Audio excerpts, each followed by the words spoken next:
Namaskar.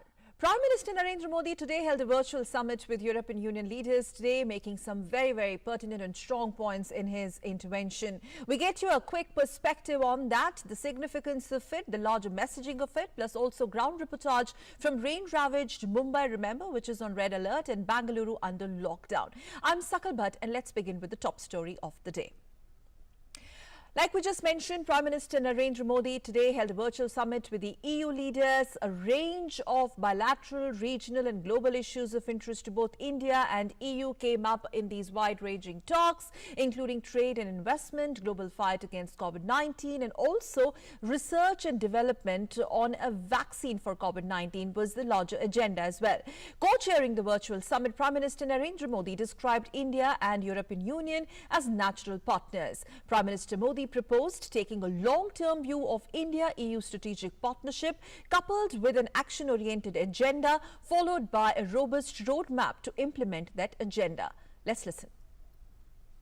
आपकी तरह मैं भी भारत और ईयू के संबंधों को और विस्तृत और गहरा बनाने के लिए प्रतिबद्ध हूं।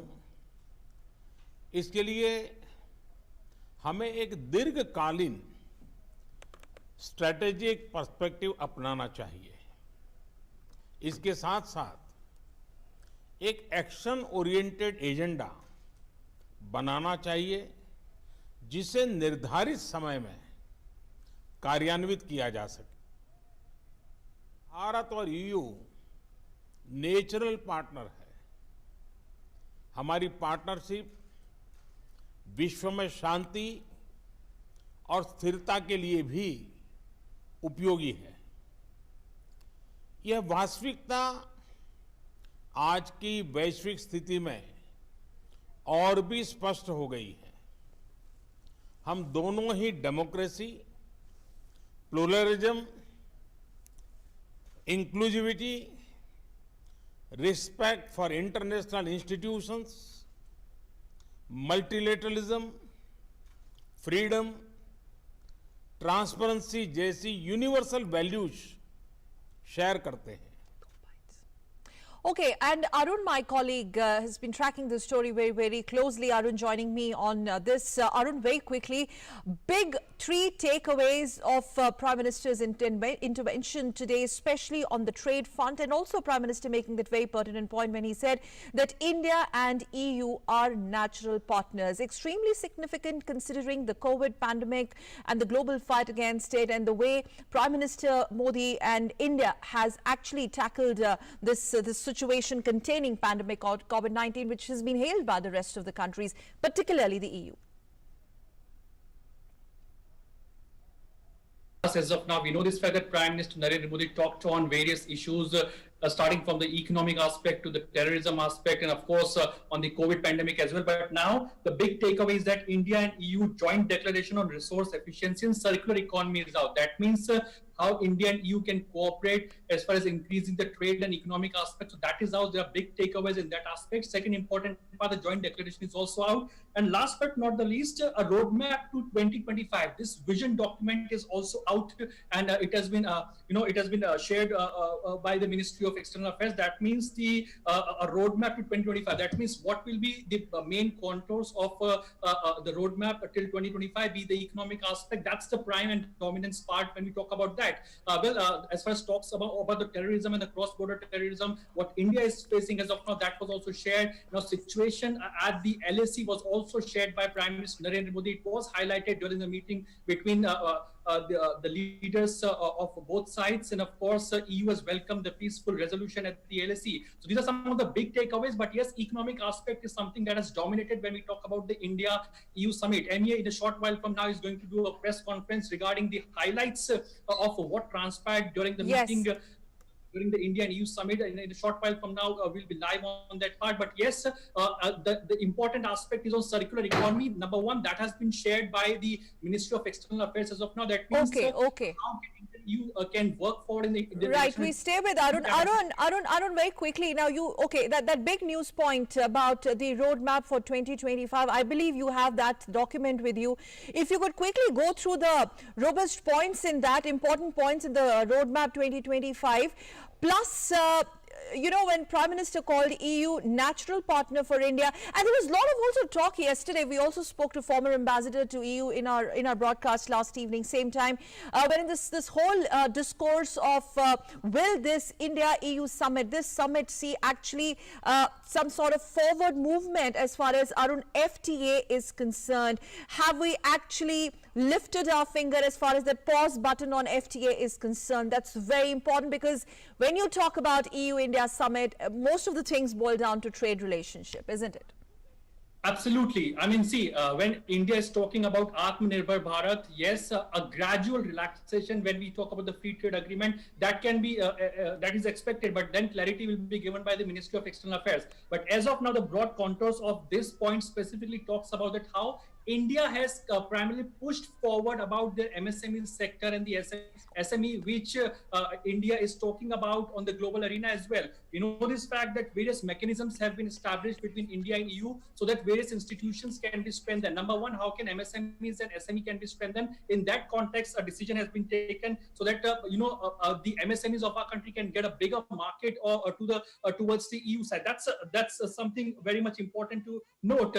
How can financial institutions can cooperate and can share exchange of information can take place? These are some of the big takeaways that's been talked about when we talk about this roadmap towards 2025. So all in all, when we look at all these major highlights, the prime focus is also given to the renewable sources of energy. We know this fact that Prime Minister Narendra Modi has initiated this mega event called the International Solar Alliance. So how can EU or the European Union countries can come forward and can fuel the India's mission towards International Solar Alliance, and of course be partner in this International Solar Alliance. So EU will come forward and of course be helping out, and will be the cooperation mechanisms will be established so that renewable sources of energy can get major push between India and EU. And a lot of efforts like will be taken by both India and EU so that climate change that can be controlled, so that environment should not be compromised. These are some of the major highlights that India and EU is talking about. Well, the list is going on, so there are more than, when we talk about the mechanisms or the 2025 roadmap, close to 118 big takeaways are there. That means when we talk about the economic aspect, when we talk about various strengthening the institutional aspect, so there are close to 118 big takeaways which are out as of now. But yes, this can be broadly categorized into various subsets, which primarily includes environmental part, which primarily includes how can trade be given a major push. Last but not the least, it is also focusing upon the MSME part, because Prime Minister Narendra Modi knows this fact that as of now, major global economies are trying to reinvent itself. They're trying to reignite their economies. Recently only India has given a mega package of 20 lakh crore rupees to reignite the MSMEs and manufacturing sector of our country. So this the vision towards 2025 clearly focuses upon one important point, and that point is completely on MSMEs and SMEs. So how can whatever is produced and manufactured in India, that can get a bigger market? Country like EU is a big market for small manufacturing units of our country. So that is something of very much important. One more important point over is about people-to-people contact, so that how can people-to-people contact can be established, more mechanisms can be established so that India and EU can come closer. We know this fact that there are decades-old relationship between India and EU. So how can that can get a major push so that the people-to-people contact has also been strengthened. So there are various mechanisms on this part. It also talks about terrorism part that has to both India and EU, they do condemn the terrorism in any format. And as I said earlier, that Prime Minister Narendra Modi has also apprised the leaders of the EU as far as the situation at the LAC is concerned, and the EU has welcomed the decision as far as the declining tensions at the EU and the peace declining tensions at the LAC, and the way the peaceful resolution is coming forward. So that has been welcomed by the EU as well. So these are some of the big takeaways. Talk about the IndiaEU Summit that we are getting you for now, and in a short while from now, Sakal, we're expecting the Ministry of External Affairs press conference that will be addressed by the Secretary West Vikas Swarup. Okay, and he'll be coming out. We are standing by for the press conference, Arun. Yes. We're standing by for that press conference, Arun. Meanwhile, many thanks for joining us. And we're going to also quickly go across to my colleague Abhishek, who's also tracking it very closely, the story. And we, of course, Arun mentioned about the press conference that we are standing by. Before we do that, let's once again go back and listen to Prime Minister Narendra Modi's intervention at the India-EU Summit, where he talked about how India and EU are natural partners, and Prime Minister emphasized on the need as far as the action-oriented agenda, and not only that, the implementation of that is concerned. Let's listen. Bharat और EU natural partner है। हमारी partnership विश्व में शांति और स्थिरता के लिए भी उपयोगी है। यह वास्तविकता आज की वैश्विक स्थिति में और भी स्पष्ट हो गई है। हम दोनों ही democracy, pluralism, inclusivity, respect for international institutions, multilateralism, freedom, transparency जैसी यूनिवर्सल वैल्यूज शेयर करते हैं। Abhishek is with me, I believe. Abhishek, very quickly, just to decode, there was a lot of messaging. The trade part of it, the environment part of it, the global fight against pandemic COVID-19, the vaccine, the R&D. But what, according to you, are the big three takeaways, considering the timings of it? And yes, when Prime Minister calls EU the natural trading partner for India, and the whole narrative that was building up prior to this, the whole FTA situation with EU. So, Sakal, the biggest takeaways from this is that India and EU has agreed, as it was rumored in the past, that they have agreed to renegotiate the terms of free trade agreement. And for this, there is an established mechanism that has been upgraded to high-level ministerial mechanism, where Indian Minister for Trade and Commerce will be talking to their counterparts in European Union and European Commission.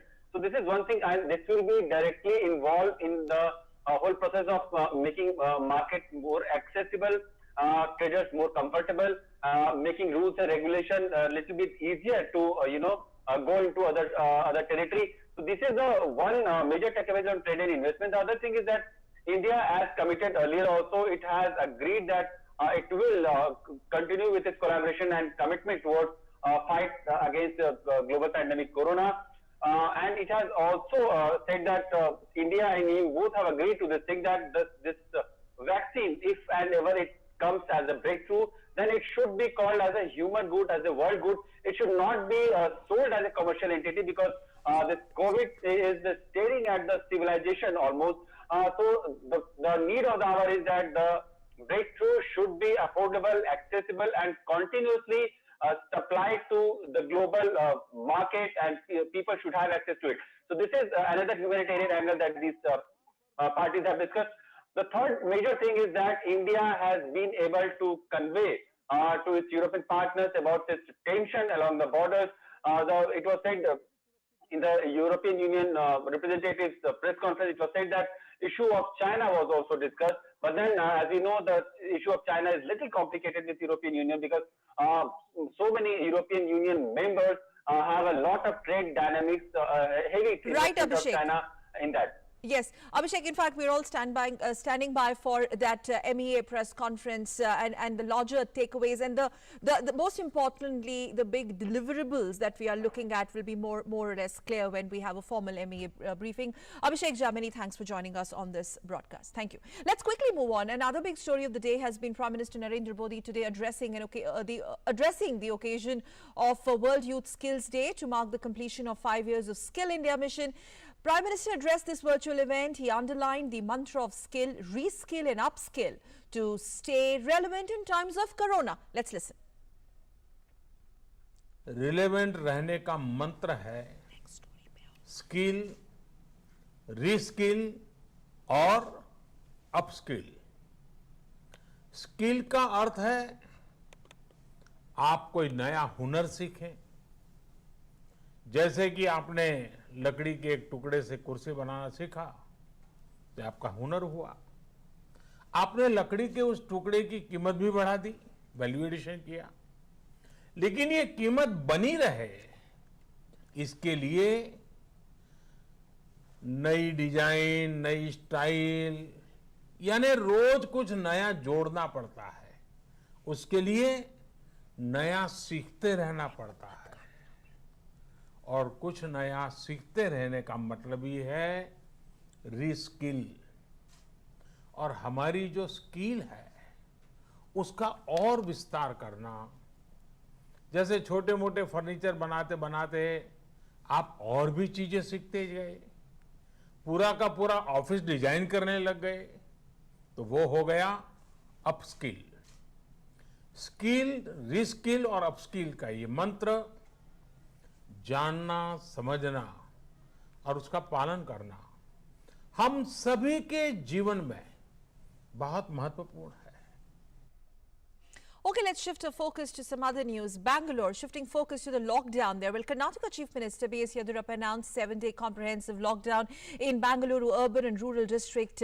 In fact, yesterday, he said that the government will not hamper the supply of essential commodities. Essential services will be uninterrupted. Meanwhile, the Bangalore City Police yesterday also decided to seek help from young citizens between the age group of 18 to 45 years to work as civil police wardens to enforce COVID-19 related guidelines in the city. Meanwhile, all essential shops in Bangalore, urban and rural, except for pharmacies, will shut at 12 noon for the next 7 days, starting today, that is, as part of the Karnataka government's lockdown plans to contain the spread of coronavirus. My colleague Ayesha Khanam, in fact, has filed this ground report from Bangalore Central a while back. Take a look. A second big lockdown for Bangalore, and this lockdown is being strictly implemented across the city except for essential services. There is no movement of people or vehicle. Here we see the movement of vehicle is related to the essential services, and the police is maintaining strict vigil. Now, what is interesting during this lockdown is that the police has called for several volunteers to assist the police while the lockdown is implemented in the city. There is some shortage of police force who are required to oversee the lockdown implementation. Hence, the police commissioner has called for volunteers. He tweeted, and that resulted in large number of youth coming out and supporting the police, and also helping the police in implementing the lockdown. We see young people like these here who have come down on roads and assisting the police here, and also helping people, telling them about the West. And now we take you live to ABA Presser. may I now invite Secretary West to make his initial remarks, after which he will answer your questions. Over to you, sir. Thank you, Anurag. Friends, the 15th India-EU Summit has just concluded. It was held in virtual mode and attended by the Prime Minister of India, Shri Narendra Modi, the President of the European Council, Mr. Charles Michel, and the President of the European Commission, Ms. Ursula von der Leyen. Our External Affairs Minister, Dr. S. Jaishankar, our National Security Advisor, Shri Ajit Doval, and the EU High Representative for Foreign and Security Policy, Mr. Joseph Borrell, also attended the summit. Our relationship with the European Union is a very active one. It covers virtually all dimensions: political, economic, security, trade and investment, environment, research and innovation, and culture, underpinned by strong people-to-people ties. The EU is our largest trading partner for goods, with trade exceeding $100 billion. We also have a large services trade of approximately $40 billion. The EU is one of the largest investors in India, with cumulative investment of over $91 billion. The EU is also an important source for technology, innovation, and best practices. The summit was held in a very cordial atmosphere, marked by mutual respect and appreciation between the leaders, which has been a hallmark of past interactions between them. The discussions covered joint response to the pandemic, strengthening the India-EU strategic partnership and its various dimensions, as well as our convergences and our collaboration on the global arena, covering multilateralism, international organizations, and contemporary developments. In the context of the pandemic, both sides recognized the value of a joint collaborative response at the global level. Prime Minister appreciated the European Union's Global Coronavirus Initiative for accelerating access to COVID-19 tools, vaccines, treatment, and diagnostics. Recognizing each other's strength and mutual synergies, such as our role in pharmaceuticals and research, the EU and India agreed to intensify cooperation in response to the coronavirus, including on accessibility and affordability of COVID-19 tools. Both President Michel and President von der Leyen greatly appreciated the timely assistance provided by India in terms of supply of medicines to EU countries. They sought India's active engagement in the initiative of universal and affordable vaccines for all. The leaders on both sides affirmed their strong interest and full commitment to develop the India-EU strategic partnership to new levels. They adopted the strategic partnership roadmap to 2025 as the new framework to upgrade the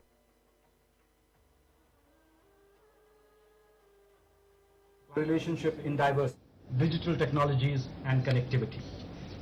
The joint statement adopted by the leaders and which has already been put on the MEA's website summarizes the conclusions of the summit meeting.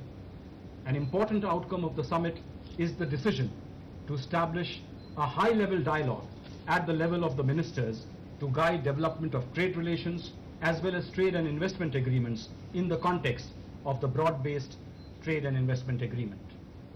The leaders recognized that post-COVID economic recovery priorities offer opportunities to unleash the full potential for their economic ties, including discussion on supply chain linkages between India and Europe.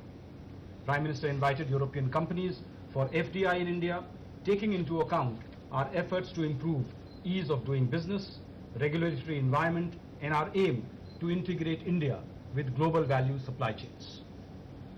Our ongoing cooperation and intensifying it for modernization and sustainable development priorities were also discussed, covering investments, financing, technology, best practices, and capacities. India welcomed European participation in urban transport projects such as the metro projects in Pune and Bhopal, renewable energy covering several solar and wind power projects, smart city projects, and waste recycling. The EU conveyed its strong commitment to the climate-friendly future European Green Deal and its interest in collaborating more closely on such solutions. The EU appreciated India's initiatives of the International Solar Alliance and the Coalition of Disaster-Resilient Infrastructure, and both sides agreed to reinforce their cooperation on these initiatives. The leaders adopted a joint declaration on resource efficiency and circular economy. The development of the digital economy was discussed, and upgrading bilateral dialogue on technology such as artificial intelligence and 5G was agreed by the leaders. They appreciated ongoing research and innovation cooperation, which involves projects in areas such as healthcare, water, energy, transport, food, and information and communication technologies. The leaders decided to renew the India-EU Agreement on Scientific and Technological Cooperation that will enable further research collaboration. The leaders also welcomed the conclusion of an agreement between Euratom, which is the European Atomic Energy Community, and India for cooperation in research and development in the fields of peaceful uses of nuclear energy. The leaders agreed for the two sides to explore a future comprehensive connectivity partnership. President von der Leyen proposed an India-EU joint working group on artificial intelligence, which was welcomed by Prime Minister Modi. The leaders noted the ongoing exchanges and cooperation in the area of foreign policy and security, such as political consultations, naval cooperation, and agreed to strengthen maritime cooperation further through a new dialogue on maritime security. They underlined the need to preserve the stability and safety of the Indian Ocean. Combating terrorism, terrorist financing, countering radicalization and abuse of internet for these purposes was also discussed in great detail. The two sides will intensify their exchanges and cooperation in this area.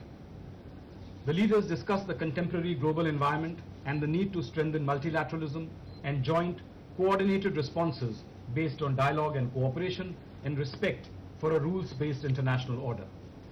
In the context of India's upcoming membership of the UN Security Council and G20 presidency, there was mutual interest in more active engagement and cooperation between the two sides. In overall terms, the 15th India-EU Summit has helped consolidate our partnership with the European Union and provided a new roadmap to upgrade the relationship in all areas. As two large unions of diversity, as the two largest democracies in the world, sharing values of freedom, pluralism and rule of law, and a commitment to a rules-based international order and effective multilateralism, the partnership between India and the EU is a force for good in our complex world. 5 documents were concluded during the virtual summit. I will now give you brief details on each of them. First and foremost, the joint political statement, which summarizes the deliberations and convergences between the two sides on various dimensions of bilateral cooperation, global issues of common interest, and joint coronavirus response. Second, the India-EU Strategic Framework Roadmap to 2025, which summarizes the framework of our dialogue and cooperation, covering wide-ranging areas including foreign and security policy, trade and investment, modernization, sustainable development, research and innovation, education and exchange of scholars, migration and mobility, and global governance. Third, the India-European Atomic Energy Community Agreement on research and development cooperation in the peaceful uses of nuclear energy, which will enable collaboration between the Department of Atomic Energy on our side and Euratom on the EU side on issues such as civil applications of atomic energy in areas such as agriculture, healthcare and industry, radioactive waste management, fusion, nuclear safety and security. Fourth, the renewal of the Science and Technology Cooperation Agreement for another 5 years, which will enable continuation of scientific projects and research exchanges in areas such as biotechnology, clean energy, e-mobility, energy efficiency and marine sciences. And fifth, the joint declaration on resource efficiency and circular economy, which will enable dialogue and cooperation in areas such as policy and regulations, exchange of best practices and capacities, and technical exchanges in areas such as energy efficiency, waste management, recycling, circular business models in areas such as mobility, ICT, mobility, construction, food and textile sector. So this then broadly gives you an idea of the comprehensive discussions that were held today and how they are going to upgrade and take the India-EU partnership to the next level. This concludes my opening statement and I'm now happy to take some questions. Thank you, sir. I will now move on to the questions. I have received a set of questions on trade. These questions largely want to know whether any headway has been made on the FTA, whether India is in favor of a free trade agreement with the European Union, whether the EU has proposed a separate investment protection agreement before an FTA is negotiated. Similar questions have been asked by Jomi Thomas from Malayalam Manorama, Shankar Kumar from India versus Disinformation, Maha from News 18, Athar from Times Now, Kamaljeet from Aaj Tak, and Manas from PTI. Would you like to respond to these, sir? Yes, I think all of them can be clubbed together and I can give a combined answer to the various queries that have been raised concerning the broad-based trade and investment agreement. Now, as you know, India and the EU have held negotiations on this broad-based trade and investment agreement for quite some time. But since 2013, those negotiations have not really taken place. So after the taking over by the new European Commission in December last year, our Commerce and Industry Minister and the EU Trade Commissioner have met and they have exchanged readiness to engage on the matter. The leaders discussed it at our summit today in the context of the post-COVID economic recovery priorities on both sides, interest in the diversification of supply chain linkages, strong emphasis on both sides for realizing the full potential for trade and investment ties between India and the EU, and addressing trade-related issues on both sides. Our Prime Minister emphasized the priority that we attach to attracting foreign direct investment and continued efforts of the Government of India to liberalize the regulatory environment as well as further improve the ease of doing business. He invited European businesses to utilize the opportunities in India and conveyed that Atmanirbhar Bharat is aimed at integrating domestic production in India to global supply chains. So during the 15th summit discussions today, one of the most important outcomes was the setting up of this high-level dialogue on trade and investment relations, which will discuss all trade and market issues as well as supply chain linkages. The two sides have expressed their commitment and agreed to work for a balanced ambitious and mutually beneficial trade and investment agreements. The high-level dialogue, which will be held in the coming months, is expected to provide high-level guidance and directions to take these two agreements forward. The next question is whether the India-China LAC situation was discussed, and in fact there are a few questions from others also on these lines. The questions have been asked by Siddhant from Vion, Athar from Times Now, Deepak Ranjan from PTI Bhasha, Kamaljeet from Aaj Tak, Manas from PTI, Sridhar from Asian Age, and Pankaj Pandey from Hindustan.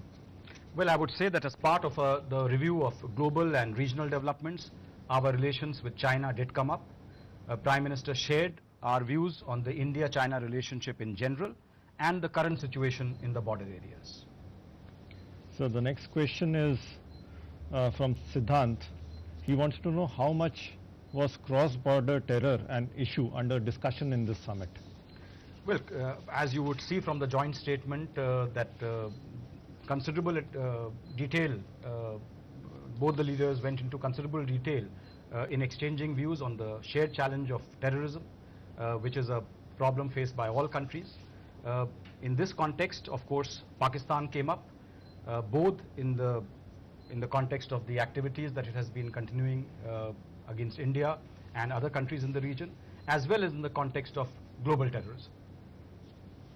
Ranjit Kumar from Rakshak News wants to know maritime security issues in areas like South China Sea, Indian Ocean, were they discussed during the summit?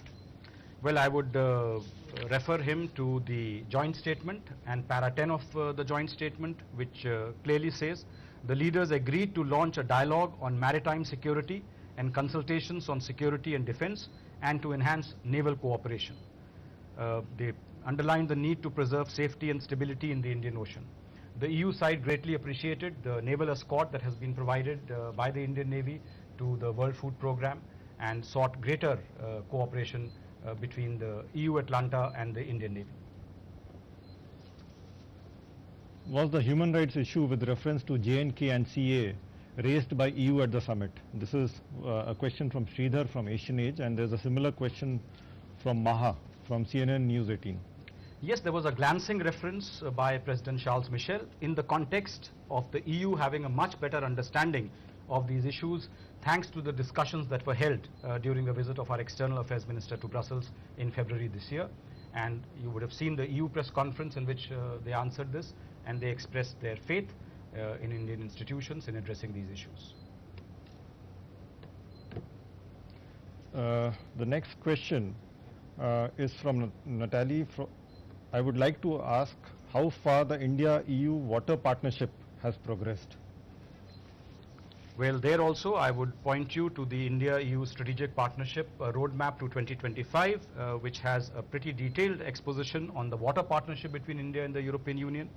Both sides have agreed now to strengthen water-related matters through the Joint Working Group on Water and the India-EU Water Forum, as well as in the context of the India-EU Water Partnership. We will ensure continuous support for the IEWP in different priority areas, reflecting the need for combination of good governance and coordination, as well as appropriate strategies, technical approaches, research and innovation technologies. They will enhance the partnership between stakeholders on both sides to enable the sharing of standards, best practices in sectors such as water management. So obviously this was an important area of discussion between India and EU. So there is a follow-up question from Nainima from the print. Was there any discussion on defense procurement from EU by India? There was no great detailed discussion on this particular aspect, but both sides did agree on the need to scale up the defense partnership between India and the EU. And as you know, top officials from the defense side had visited India in January this year, and some good discussions had been held at that time. There's another follow-up question on the BTIA from Elizabeth Roche. Is there a time frame set for conclusion of the BTIA? There is no time frame set for the conclusion of the BTIA, but both sides have agreed that the two ministers who have now been mandated to take this discussion forward should meet as early as possible, hopefully in the next few months. I don't see any further questions, so this concludes our briefing. Thank you very much for joining, and thank you, sir. Thank you very much.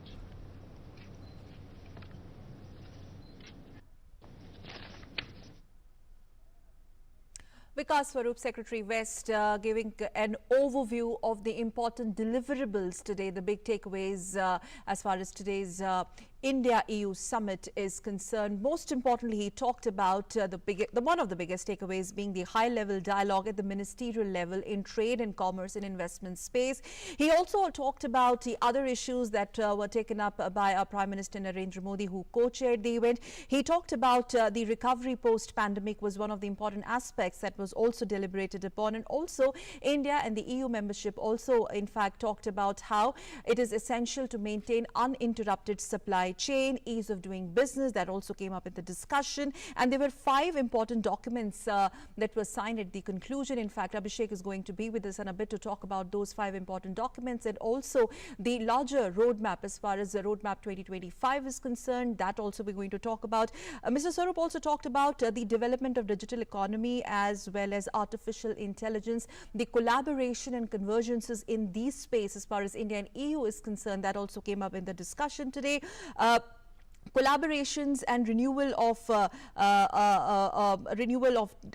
scientific and technological cooperation, well, that was also one of the important aspects that came up in the summit discussion. He said that all dimensions more or less were covered, which also included joint response to pandemic, convergences and collaborations, particularly in trade, economic space, trade, commerce, investment, that's the space, as well as the pandemic, post-pandemic recovery and the global response to pandemic COVID-19. That was broadly covered in the summit today. EU, in fact, also appreciated India's role in providing pharmaceuticals, keeping that supply chain uninterrupted.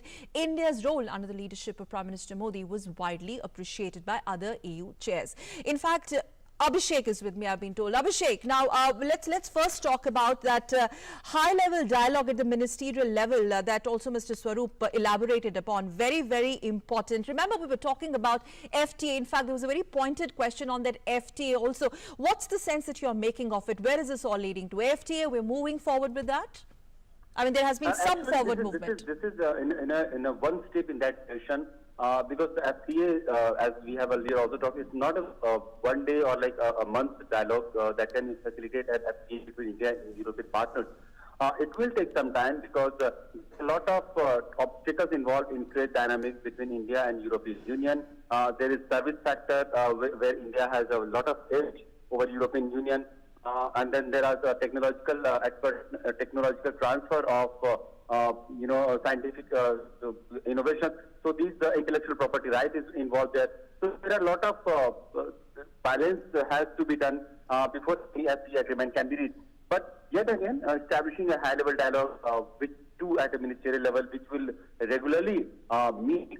This is one positive step in that direction, where both sides have expressed their willingness to go ahead with a mutually beneficial and comprehensive free trade agreement.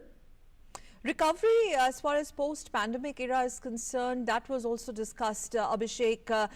We've been talking about how the timings of the summit and the entire global response in containing pandemic 19, that more or less dominated the proceedings, but that was not the only point of concern, not only for India, but the other EU states as well. Actually, second post-pandemic area, we have known that in the last decade at least, China has emerged as a global factory for the global manufacturing. It has become as a hub where every country around the globe has the manufacturing base substantially present in China. So post-COVID, there has been a concern about making a centered approach towards manufacturing, making manufacturing bases. So there can be some diversification on that.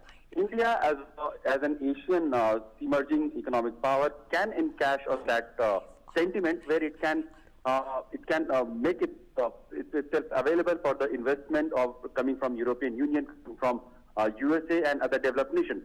So there, India has seen an opportunity where it is trying to convey its partner and realize that you can come and build your stuff here. We are having a better management. We are having a better government policies, better infrastructure policies. So these are the dynamics that also pan out in post-COVID scenario. Abhishek, stay with us. We will try and get back to you in a bit. live, if you can join us live. Meanwhile, let me quickly go across to Arun also, who was also in fact listening to Mr. Swaroop. Arun, over to you, especially on that point of post-pandemic response. Okay, I've been told Arun is going to be with us in a bit. Abhishek, continue to stay with us. You know that point where he specifically mentioned that the EU members hailed India's, not only the way India responded to the situation, but the way India continued to lead from the front when it comes to uninterrupted supply of the pharmaceuticals that were needed at that point in time. And India was the front leader there at that point in time. So, to know this vaccine, whole vaccine dynamics in little detail, India is a hub where it can produce, it is actually producing 60% of world vaccine as of now. Almost 100 odd vaccines are being tried for COVID to fight against COVID, of which about 10 odd vaccines are in advanced stages of human trials. India, at least 2 Indian companies are involved in COVID vaccines. So India is not only a hub where it can manufacture a whole lot of vaccine to make it available to the world. It is also trying to create a vaccine on its own. So while developing and doing that research and development, it is also going to be a manufacturing center for global supply of vaccines. Now, whole logistics that involves a lot of cold refrigeration and a chain where vaccine once manufactured and till the point it is delivered to a person, it has to have a very safe and secure logistical chain. Over the years, India has been able to build that chain of logistics in vaccine, from vaccine manufacturing to delivery at a point. Also, the experience of India over the last 30, 40 years in this manufacturing of vaccine, delivering it through various international agencies of repute like UNICEF, that will also come handy when COVID vaccine manufacturing and its global supply, uninterrupted and unhindered supply, will be wanted by all nations. So this is one area where India's long-term expertise is something that has an edge. And as the Prime Minister Modi and European partners, they have expressed this thing that the vaccine which comes as a breakthrough to fight against COVID should not be, as a matter of policy, it should not be a commercial sellable thing. It should act as a human good, and it should be accessible to all, it should be affordable to all, and continuous supply should be ensured so that the world civilization at one go can handle this pandemic and win over this pandemic. All right, Abhishek, stay with us. In fact, I'm going to quickly go across to Arun. Arun, now a little bit of elaboration when Mr. Swaroop talked about the renewal of scientific and technical cooperation. That was also one of the domains that was widely covered in the summit. Pretty much a lot of forward movement as far as the last EU summit, which of course was hosted by India here in New Delhi, particularly scientific and technological cooperation, India and EU. That's right, Sakal. When we talk about this important summit, that's the IndiaEU Summit, I mean, you can say that wide-ranging issues were discussed. Now, these issues, these point or big takeaways include, or primarily big highlights includes a discussion in the field of artificial intelligence, scientific research and development, and of course, we know this fact as far as innovation missions which India is running as of now, various innovation missions that India is running as of now. So how can cooperation can take place in these aspects? So now when we talk about India, what does India gets when we talk about this IndiaEU Summit? I mean, all eyes were on FTA, that what exactly happens when the talk about the FTA. See, at a time when all the major economies are trying to reignite their economy, they're trying to again, come back and trying to get up after this post-COVID time. I mean, no country will be in a position to immediately, go ahead in the direction of signing an FTA, because FTA means free movement of goods from one country to another or with lower tariffs. That means you are trying to impact the domestic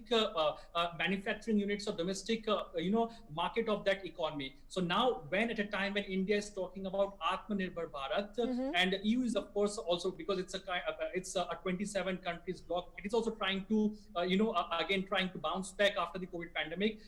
The the one good thing that has happened, that the pause button has been removed. So now the talks will happen as far as FTA is concerned. So we can expect some kind of negotiations happening at various levels, be it the ministerial level, be it the secretary level. So now the talks will be ignited once again when we talk about the FTA. So that's an important part. I'm just interrupting you because this is a very very important news point that you've raised. So when you say that a pause button has been lifted, and today Mr. Swarup categorically talked about the high-level dialogue at the ministerial level that has been said in this trade and investment space, which clearly means that besides India's response to containing COVID-19 or leading the global fight against COVID-19, besides that, for us, for India, this FTA was a very important issue, and there has been a substantial movement on that. Could we say that this has been a kind of breakthrough? A kind of breakthrough, because FTA has been a long pending issue, if whether you talk about the collaborations and convergences in this space. So yes, we have moved much ahead. We have moved many steps forward in the FTA space, the trade space. That's right, and that's the need of the hour. We have to move ahead when we talk about boosting the trade and economy aspect as well. So when we talk about FTA, yes, we are gradually progressing as far as signing of FTA is concerned. But yes, India is ensuring it at every multilateral forum, at every bilateral forum, that we won't be impacting our domestic manufacturers. We won't be impacting when we talk about a local manufacturer. So when an FTA would be signed, it would be a win-win situation for both India and for EU as well.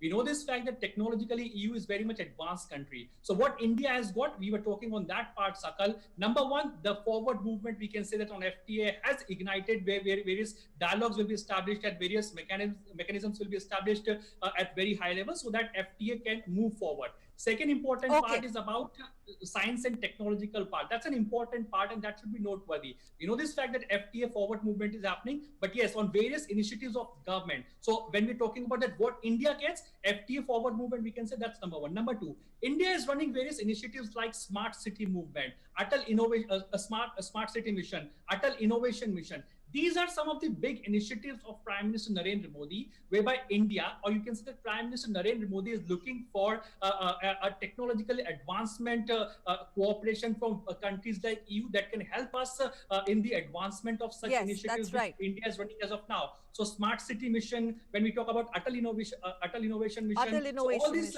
missions and initiatives of government gets a major push when the cooperation is established. Yeah, so Arun, basically all that of course comes under the development of digital economy vertical, and also he mentioned, when he was talking about this, he mentioned about the artificial intelligence and collaborations in that space. Arun, many thanks for putting this in a larger perspective and describing the significance, the big takeaways of the India's intervention and the takeaways at the India-EU Summit. Thank you for joining us, Arun. And now let's move on and let's shift our focus to the other big two stories that we in fact have been tracking for you, for the viewers since morning. First is Mumbai, rain-ravaged Mumbai. Mumbai and adjoining areas are witnessing heavy rainfall. We've seen continuous rainfall since yesterday. An orange alert had been initially issued for north-south Konkan, north-Madhya Maharashtra today, which was later in fact converted into red zone by the Met Department. Waterlogging began in low-lying areas including Parel, Hindumata, Sion, King Circle, Andheri. BMC in fact has advised Mumbaikars to not venture close to the sea or in areas where there is a lot of waterlogging. Other parts of the state include Sindhudurg, Ratnagiri, Nashik, Raigad, Palghar are other areas which are also experiencing consistent rainfall. Heavy rainfall since morning has led to waterlogging. You can see these visuals. Many parts of Mumbai inundated, which has been also Met Department has predicted more showers. The city's civic body, BMC, has asked residents to follow all necessary precautions and stay away from the shore. The Met Department, like we mentioned earlier, had upgraded the alert orange to red for the city, warning of heavy to very heavy rainfall. Basically, a red alert indicates immediate action to be taken by the authorities. In fact, Shama, my colleague from Mumbai, in fact, has filed this ground report a while back. Let's take a look. Shama is joining us live. Shama, we're going to play out the report, your report, but just quickly, in fact, update our viewers the latest as far as the next 48-hour advisory by the Met Department, all that, and the measures that the BMC has put in place to contain this situation, because this, of course, is an annual affair, the rainfall, the monsoons there. Has this been contained well this time around? Right now we can say that the rains have stopped and all the waterlogging issues at all the low-lying areas have already been cleared. The water has receded. The situation is under control currently in Mumbai and the adjoining areas. But as we mentioned earlier as well, that for the next 48 hours, there has been a yellow alert from the Met Department. That means heavy to very heavy rainfalls. Rainfall could be there at isolated places, and we still have to be in a watch mode.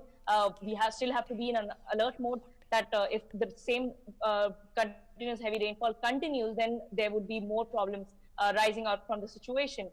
We also saw that, earlier in the day when, because we are seeing the rains are continuous and heavy since last 2 days, and we did see that as the rain gets all the speed, all the low-lying areas, including Sion, Dadar, Hindmata, Parel, these areas get waterlogged and a lot of issues arises from here. And that is why the BMC, the Brihan Mumbai Municipal Corporation, has advised people, has urged people not to go close to the sea, also not to go in the areas where there is waterlogging problems. Because as we know that at around 7 p.m. the seas are pretty rough right now if we see the visuals, and around 7 p.m. there was a high tide, and that the waves measuring of 3.28 meters were arising from the sea, and that is why the entire sea face area in different parts, be it Burley Sea Face, Marine Drive, and all the beaches, including the Girgaon Chowpatty and other beaches, the police is patrolling over there.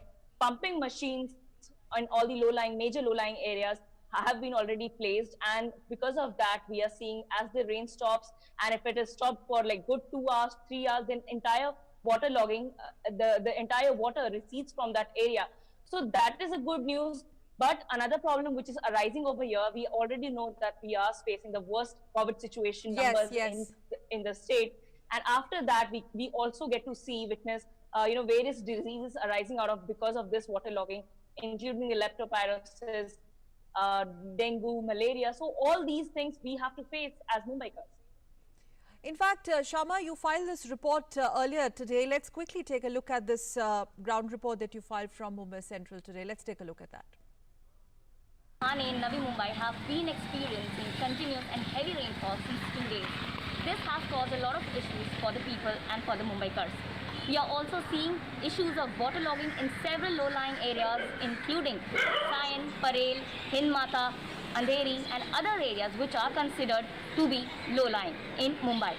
Other than Mumbai, we are also seeing areas in Maharashtra, including Sindhudurg, Ratnagiri, Raigad, Akola, Jalgaon.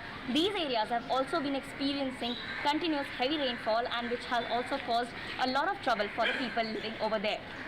The BMC has issued a warning or an advisory for the people that they should not be venturing close to the sea or to the areas where the waterlogging issues are currently being observed, because there would be a high tide of around 3.28 meters in the evening at around 7 p.m.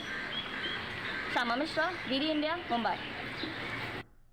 Shama, before I say thank you to you, so next 24 hours we expect a situation to ease out, very briefly.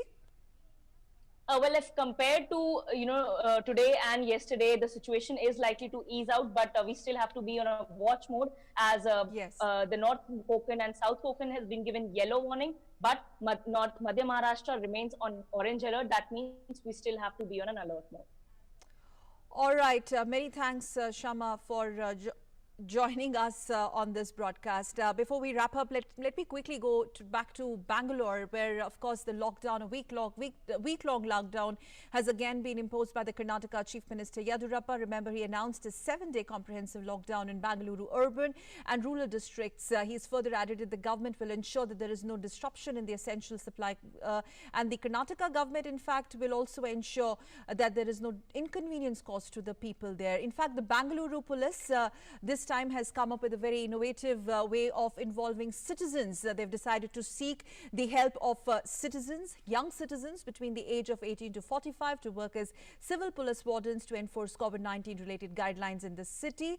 My colleague Aisha Khanam, yes, Aisha Khanam is with us. She's there. Aisha, good evening. In fact, we just briefly dipped into that report also that you filed from Bangalore Central. Aisha, if you could hear me. Well, Bangalore police has come up with this innovative, pretty much innovative in the sense to involve civil society when it comes to enforcement of the guidelines. But how has been the response, and how is Bangalore actually responding to this week-long lockdown that has been imposed by the state government, considering we've seen a bit of a spike in the cases in the last 1 week or so in Karnataka?